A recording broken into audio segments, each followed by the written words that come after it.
What is going on, guys? Welcome back. So today, man, we're out at Bartlett. Looks like a spinnerbait, lipless kind of day. These fish, that wind might be pushing some shad around and getting these fish really active, so I'm really excited. I don't know, I mean, it's really hard to see any sort of bait schools if there's any bait schools around, but there's a few points that we're gonna fish that are gonna hold fish, and hopefully we can get on a few. I'm gonna probably have a 1/2 ounce Z-Man spinnerbait on, paired up with maybe a 3.3 inch Kitech swimmer or something like that. I'm also gonna have a lipless crank on, and also, of course, bring the drop shot. Never go wrong with that. So I'm gonna have 3 different rigs for today. Hopefully we could get on some fish. It looks pretty darn good other than being windy, not too bad. So hopefully we can get on a few fish. I think that honestly, up on this beach, maybe in a few, I think that the bass might come up onto this beach and start chasing some bait, only because there's a lot of brush. When this is down and it's down to 40, 50, 60, 70%, there's so much brush right along this beach, so much room and so many hiding spots for shad and any sort of bait fish to hide, and a ton of spots for those bass to hide to come in ambush. So we'll see what we could do, see what we could catch. We're almost at 900 subs, guys. I can't thank you guys enough. I'm very excited to continue to grow and hopefully get to 1,000 really quickly here. And today's gonna be the very first day with the test of the audio. Very windy. Let's see if this audio is any better. It's the first real true test. Let's get out there, try to catch some fish. Oh, it's a decent one. Decent bass on the jig, guys. Decent one on the jig. First one of the day. Best one I've caught here in a long time. Barely hooked him. Look at how pretty he is. I know, you really have to set that hook. Been chowing down. He doesn't have very sharp teeth, so he's been chewing on some. Perfect. There he goes, right back underneath the dock. Well, maybe they'll get started now. He was shallow. That fish was literally just right up on this little wall. Yeah. I was just dragging this sucker right along the bottom. All I'm using, little diesel jig, little chartreuse on the bottom. With a little bandito bug, you can use craw, creature bait, whatever. Let's see.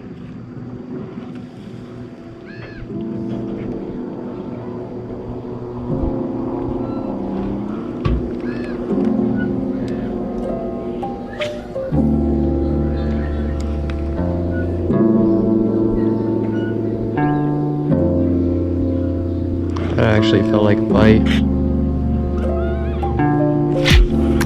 Alright. Got one. There we go. Slip the drag. Another little dinky guy, but crushed it. Yeah, feisty guy. Little chubby guy right there.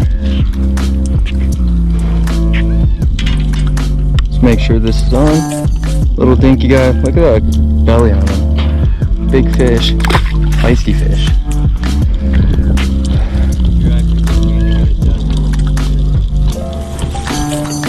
Well, there's that rock wall right here, so that's what I was thinking. Oh, they'll come up. These fish are not deep. I mean, that fish was in 3 feet of water. This fish that I just caught was probably in 4 feet of water. They're not deep.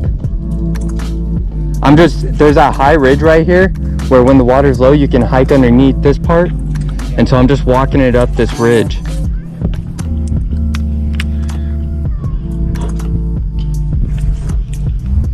Gotta tighten the drag because it slid pretty hard.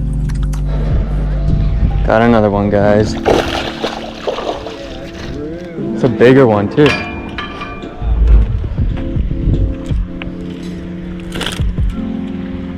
Biggest one of the day.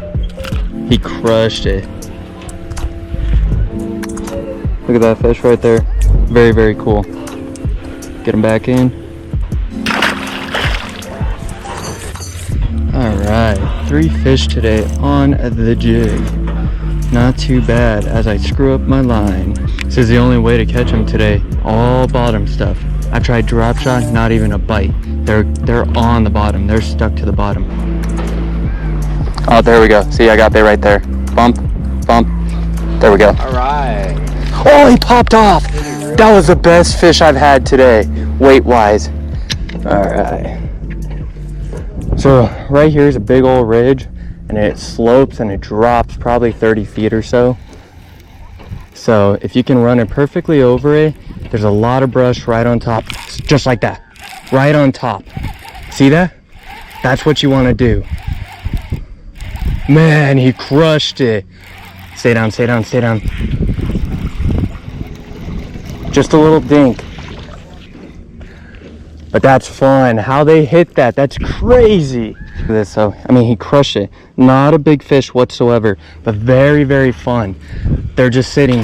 I bet you, oh my God, that was crazy how he took off. He skimmed across the freaking top of the water. A couple springs ago, we were standing right here with, gosh, they ate pretty much everything.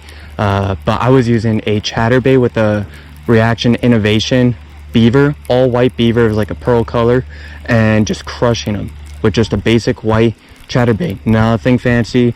I mean, very, very simple stuff. Just casting over this, 75 bass, one trip. Came back a few days later and we caught like over 50 that time. It was ridiculous. It was so much fun. And people are watching us and they're casting. We let people come around. It's not a big deal. And it's just weird, like they weren't able to catch them. And they were using pretty much the same things. It was just, it was weird. It was like the fish were just that bait specific at that time, at that period in time. It's really interesting how sometimes fish are just that bait specific, but man, that little guy freaking racked that thing. I mean, just annihilated it. Let's yo-yo it, see if that can maybe entice a bite. All right, guys, we're hooked up again. Not just another little guy, but he was right off that buoy you see out there. Just a lipless crank. Just another little guy. Little dinker, but they're still fun because they're so feisty. Perfect. All right. Another little dinker. Not too bad right there. Just a baby bass. Fat though, they've been gorging. I mean, girthy little fish. Bloop. Just like I was saying though, on the very first cast when I was using the deep diving crank, that's exactly what I was thinking. Cast right there because it slopes down and the fish should be suspended off, I'd say probably about 10 feet right now because it's not too hot out. They're gonna move up a bit, especially since tonight there's a pretty big moon.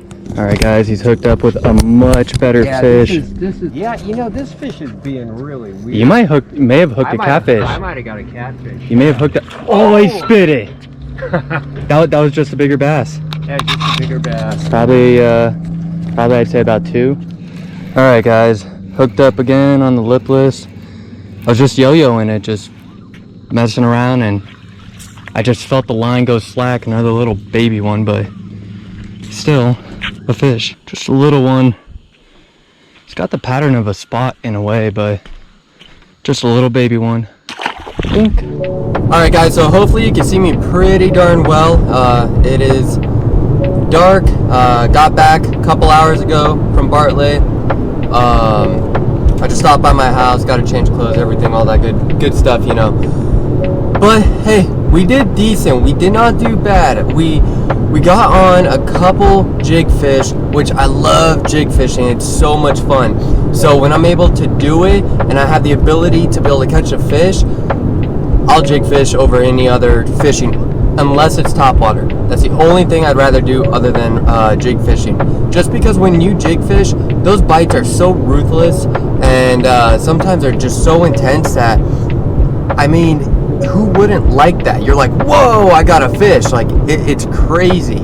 So none of the fish really did that today. The first one thumped it pretty hard and I set the hook on it, but the other 2 I caught on the jig just kind of like tap tap tap tap, and then I let them eat it and then I'd set the hook. But that first one thumped it pretty dang hard. So I mean, not only that, we also got on a little bit of a lipless crankbait bite. I mean, the bass, they weren't big. Obviously the jig caught the bigger fish, but hey, a fish is a fish, and at Bartlett it's more quantity over quality. It's always been that way. I mean, there's some nice fish there. Don't get me wrong. I've caught 4s. I think my biggest out of there might be like 4.5. A lot of little bass. A lot of them. They're all coming in from Horseshoe. So all those Horseshoe bass are coming into Bartlett and just filling up all the points and all the rock ledges and everything like that. So definitely go out to Bartlett, give it a shot, give it an opportunity, see what you can catch. Use lipless, use a jig, use a deep dive and crank. First thing in the morning, try a popper, try buzzbait, anything top water. Drop shot is one of the best ways to catch a fish out of Bartlett. Drop shotting, at the very least, if you're struggling pretty hard, you can catch a fish. That kind of goes for anywhere though. I mean, if you're struggling really, really bad, drop shotting's the way to go, you know. But other than that, I mean, I had a blast. I haven't caught a lake fish in, gosh, how long? A couple months, just because spring, everything was shut down. So my last fish at a legitimate lake was, I think, last year. I think today was the first day that I've caught any sort of legitimate lake fish since last year, which is insane. So I'm really happy about that. But otherwise, other than that, I've talked way too much. I hope you guys enjoyed this episode of Southwest Fishing. I appreciate every single one of you guys so very much. You guys are the best YouTube subscribers on YouTube, on the entire platform. I appreciate you guys so very much. Let's get ready to go on to the next adventure here on Southwest Fishing. Thank you guys.